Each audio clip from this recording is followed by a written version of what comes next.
পটুয়াখালীর গলাচিপার এক কৃষক পরিবারের ছেলে নুরুল হক নূর ছাত্র রাজনীতির পথ ধরে আসেন জাতীয় রাজনীতির আলোচনার কেন্দ্রে। তার এই উত্থান কোটা সংস্কার আন্দোলনের হাত ধরে। 2018 সালের সেই আন্দোলনের নেতৃত্বে ছিলেন ঢাকা বিশ্ববিদ্যালয়ের ইংরেজি বিভাগের এই শিক্ষার্থী। তখনও কয়েক দফায় পড়েন হামলার মুখে, হয়েছে জেল জরিমানাও। এর মধ্য দিয়েই ছাত্রদের কাছে হয়ে ওঠেন জনপ্রিয়, পরিচিতি পান দেশ জুড়ে।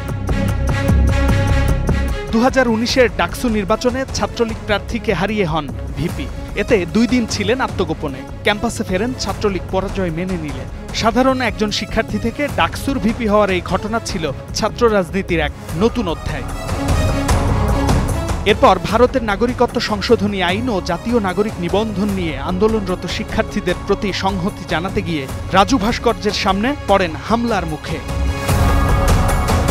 ডাকসু ভিপির দায়িত্ব শেষে রেজা কিবরিয়াকে আহ্বায়ক করে গঠন করেন গণ অধিকার পরিষদ। তবে এর পরপরই মতবিরোধের জেরে তাকেই দল থেকে বহিষ্কার করেন রেজা কিবরিয়া। পরে একাংশের কাউন্সিলের ভোটে সভাপতি নির্বাচিত হন তিনি। 2024-এর জুলাই আন্দোলনেও প্রতিবাদ মিছিল সহ নানা কর্মসূচি নিয়েছিলেন রাজপথে।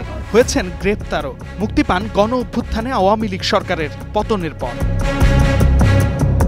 অন্তর্বর্তী সরকারের সময়েও নানা ইস্যুতে আলোচনায় ছিলেন নুরুল হক নূর। 7 বছরের রাজনৈতিক ক্যারিয়ারে হামলার মুখে পড়েছেন অন্তত 14 বার। সবশেষ ঘটনাটি শুক্রবার রাতে। গণ অধিকার পরিষদের অভিযোগ, বিজয়নগর অফিসের সামনে সংবাদ সম্মেলন করতে গেলে বাধা দেন পুলিশ ও সেনা সদস্যরা। আর এ সময় গুরুতর আহত হন নুরুল হক নূর। শামীম বিশ্বাস, স্টার নিউজ।